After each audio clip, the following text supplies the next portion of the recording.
In the words of Galileo, I do not feel obliged to believe that the same God who has endowed us with sense, reason and intellect has intended us to forego their use. All truths are easy to understand once they are discovered. The point is to discover them. To the gods, mortals are peculiar creatures, cursed with the crippling knowledge that death awaits them like an unavoidable reckoning. Maybe that is why the Daedra are so fascinated by the prospects of tormenting them, and the Aedra are so invested in guiding them on noble paths. Whatever omnipotent knowledge the gods may possess, one cannot truly understand the suffering in life until they are forced to accept that life must come to an end. Perhaps that is why mortals are so prone to looking to the sky. Stargazing, tracking the cycles of the moons, astronomy, all of these things are beyond the reach of mere mortals, yet all mortals long to understand them, as if mastery of the undiscovered will somehow prevent the inevitability of death. In the Elder Scrolls universe, where the gods do not attempt to hide their gifts of immortality, and magic is as real as physics, mortals have every reason to hold out hope in this regard, because beyond the awe-inspiring visage of the lunar skyscape, and a sky speckled with stars, there is more than meets the eye. Past Massa and Secunda, past the mortal realm of Mundus itself, there is something more. There is Aetherius, the immortal realm of the Aedra, but can it be reached by mortals? This is the all-important question to all gripped within the mortal coil, and in this video we're going to answer it. Hey guys, it's Drew here and welcome back to FudgeMuppet. Yes, you've heard right. In this video we're going to answer the question, is there an afterlife? That is a question humanity has wrestled with throughout history, and it's finally going to be answered by none other than the YouTube channel named FudgeMuppet. In 1000 years they'll be talking about this video in schools all over the galaxy. Alright, I'll cut the crap. I wasn't lying though. We are going to answer that question, but the rules of the Elder Scrolls universe unfortunately don't cross over to our universe, so keep that in mind before you try to achieve Kim. In order to learn everything there is to know about Nirn's two moons, and the question of ascension and immortality, we have to discuss some unlikely subjects, including the narcotic substance moon sugar, the religion of the Khajiit, and even the wild schemes of the races of Mer who have attempted to break the cycle of life and death. Let's start off with the basics. While wandering Skyrim or Cyrodiil or Morrowind, you'll notice that there are two moons in the sky. These are named Massa and Secunda. Massa, also known as Jode to the Khajiit, is the larger of the two moons and is coloured red.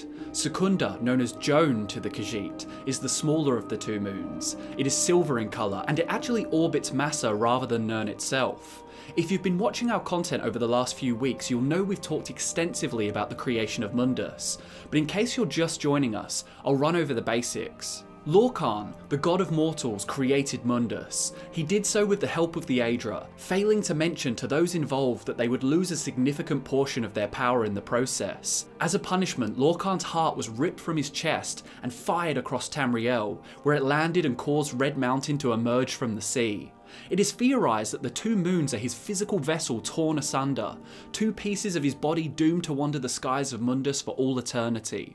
This theory is mentioned in the book called the Lunar Lorkhan, which states, "The moons were and are the two halves of Lorkhan's flesh divinity. Like the rest of the gods, Lorkhan was a planet that participated in the Great Construction, except where the eight lent portions of their heavenly bodies to create the mortal plane, Lorkhan's was cracked asunder and his divine spark fell to Nirn as a shooting star, to impregnate it with the measure of its existence and a reasonable amount of selfishness. Massa and Secunda therefore are the personifications of the dichotomy, the Cloven Duality, according to Artaeum. That being nothingness, the poetry of the body, throat and moan silence as the abortive and so on, set in the night sky as Lorkhan's constant reminder to his mortal issue of their duty." If you'll excuse all of that philosophical postulation and all the crap he was talking about there, this basically says that the presence of the two moons represents the unmistakable duality found within mortals. All men and mer and beasts have a capacity for good and a capacity for evil. They're not so black and white like the Aedra and Daedra, so the moons are not only a metaphor for mortality, but also the wandering pieces of the god who created them. You can see how so much reverence is ingrained in astronomy on Tamriel. To many of the cultures on the continent, they can see their creator right there in the night sky, just out of reach. As I mentioned before, the moons are especially significant to one of Tamriel's races, and that is the race hailing from elsewhere, the Khajiit. The positioning and phase of Massa and Secunda dictates the breed of the Khajiit when it is born. This concept is known as the lunar lattice, and it was implemented by Azura to protect the Khajiit from harsh conditions of their province. For not only creating their race but also saving them from Azura's sister Nirni, the Khajiit worship both Azura and the moons.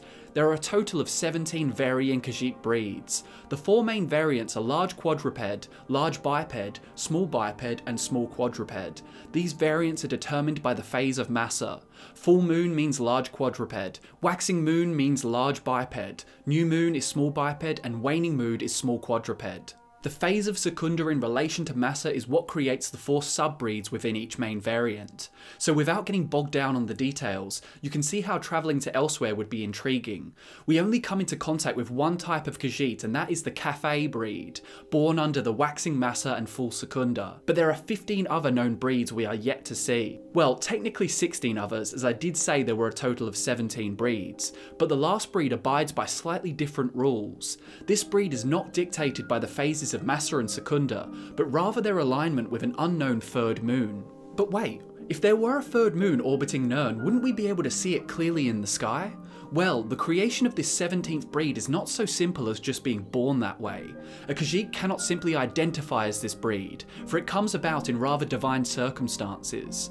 This breed is called the Main. The Main is the spiritual leader of the Khajiit, and they are not born frequently. In fact, Khajiiti beliefs hold that only one can exist at any given time, and it is the same spirit reborn anew. The Main is known as the Lunar Champion, and must pass certain trials in order to lead the people of elsewhere.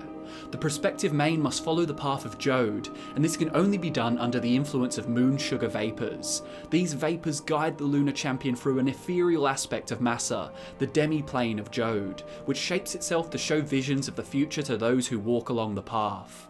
This is how the Main is forged and how the Main has such crucial spiritual knowledge. Adding to this Khajiit belief, the word Massa in Arabic means path, and in order to reach the heights of the moons, the individual must be intoxicated by the narcotic effects of moon sugar. This facilitates the metaphysical transcendence. This concept gets a lot more interesting when we go deeper into the connection between Khajiit spirituality and the substance we know as moon sugar. At first glance, moon sugar appears to be little more than a dangerously addictive drug, and honestly that could be the case. A drug like skooma has the specific properties capable of convincing its consumer that they're transcending, when really they're just trapped in a mind-melting high. But upon further consideration, there is a possibility that there is more to this narcotic, something that warrants the reverence Khajiit have for it. The book titled Words of Clan Mother Anisi, written by none other than Clan Mother Anisi herself, tells the creation story from the perspective of a Khajiit. To separate mortals from the gods, Fadamai gives the lattice, for what is steadier than the phases of the moons? Your eternal motions will protect us from Anur's anger, and the moons left to take their place in the heavens. And Anur growled and shook the great darkness, but he could not cross the lattice. In most pantheons, Anu is considered the force of good and order, while Padamai is chaos. The Khajiit seem to have this reversed, and the lunar lattice protects Fadamai's children from the realms of Oblivion. And what lies beyond Mundus? When giving Azura the ability to create the Khajiit, she goes on to say that the Khajiit must be the best climbers, for if Massa and Secunda fail, they must climb Kanafi's breath to set the moons back in their courses. So according to this theory, the Khajiit relationship with the moons goes beyond simply staring up at them. The basis for their creation is actually to somehow physically interact with the moons, should the fabric of the lunar lattice ever come into danger. This is where moon sugar comes into it. Kanafi's breath, Kinnereth or Kind to the men of Tamriel, seems to be a metaphor for the intoxicating effects of moon sugar. Illegal in Imperial territory, moon sugar and its more refined cousin, skooma, are considered blights to civilization. Addictions to this substance are firm and relentless, capable of crippling the purest mortals. The city of Bravil in Cyrodiil has seen the effects of skooma firsthand, where the poorer districts of ramshackle ersatz houses are infested with abusers, who sit in hysterical fits of lethargy laced with euphoria. But to the Khajiit, who have a natural resistance to the potency of moon sugar, this ingredient is in everything. It is sacred, and even infants will consume it. The very first edition of the famous Pocket Guide to the Empire tells of the true significance of moon sugar to the beast folk of elsewhere. The Khajiit also believe that their gods regularly bestow blessings to their chosen people, in the form of the moon sugar, a substance native to the Tenmar forest in southern elsewhere. This sugar has a variety of uses. It is alternately a seasoning and a magical ingredient, a source of communion with the holy moons and a dangerous and addictive drug. The Khajiit understand it to be crystallized moonlight, caught in the water of the Topal Sea and brought to the sugarcane groves of the Tenmar by the force of the twin tides. By partaking of the sugar, the Khajiit believes they are consuming small portions of their god's eternal souls. This drives them into fits of ecstasy and abandon, and the streets of Elsewhere's major cities are full of catmen shivering in the grip of sugar fits. So, with this information in tow, the theory among the Khajiit, whether it be true or an excuse to make their vices seem like their pious duty, is that the Khajiit race as a whole is responsible for maintaining the barrier between Mundus and Oblivion, and by extension you can make the case that moon sugar can be used to escape the mortal realm, something that would be particularly fascinating to the elves. On top of this we have the Khajiit Afterlife, which is named the Sands Behind the Stars, and it is said that they are carried there by Kanafi upon death. Khajiit who do not follow the moons go to the dark behind the world. What's interesting is, the sands behind the stars seems to be the Khajiiti interpretation of Aetherius, the realm of the Aedra, while the dark behind the world is believed to be Namira's realm of Oblivion, the scuttling void. So, on Kanafi's breath, all Khajiit spirits leave Mundus to join the Aedra or the Daedra. But what about those lunar champions who journey to the heavens prior to death, on their way to becoming a main? The process of travelling with Kanafi or the moon sugar vapours to the domain of the moons is strikingly similar in both death and enlightenment. All signs point to the fact that the Khajiit have discovered their means to reach their version of Kim, only it appears no cat has quite figured it out yet, except for maybe one who we will speak of shortly. Kim is the Dunmeri concept of ascendance. Tiber Septim supposedly reached it when transforming the landscape of Cyrodiil and eventually reaching godhood. Vivek and the Tribunal also achieved Kim when meddling with the heart of Lorkhan, which, if you'll remember from earlier in the video, is connected to the moons in that the two moons are Lorkhan's wandering flesh. So, if Lorkhan's heart can be used to achieve immortality and break the cycle of death in mortals, why can't Lorkhan's flesh be used for the exact same thing? Generally speaking, the men of Nirn are simply content to have mortality. They are thankful to Lorkhan for having life at all, even if it's short. But the Mer, especially the Ultima High Elves, want nothing more than to escape mortality, only they haven't come nearly as close as the Khajiit to that level of enlightenment. So we know that, according to the Khajiit pantheon, that the cats were designed by Azura to be the best climbers. They were fashioned to reach the heavens in protecting mortals from the Daedra, and in travelling to their afterlife. But who is this character I mentioned that seems to have ticked all of the boxes for achieving Kim or enlightenment? Well, if we look at Vivek, we can conclude that discovering immortality and breaking the cycle of death resulted in a level of individual wisdom far beyond mortal comprehension. Who among the Khajiit is always present no matter where you go? And who among the Khajiit always seems to bestow knowledge beyond his frame of reference? Mike the Liar. We know him as the ever-present nomad, crossing paths with legendary adventurers and acting as a mouthpiece for higher powers, i.e. the developers. But maybe this wanderer has climbed into the sky to where Lorkhan's body roams. Lorkhan was doomed to walk Mundus for many cycles, and Mike the Liar has shown his changing face across the eras in a very similar way. In fairness, Mike does claim that Mike's father was also called Mike, as was Mike's father's father, at least that's what his father said.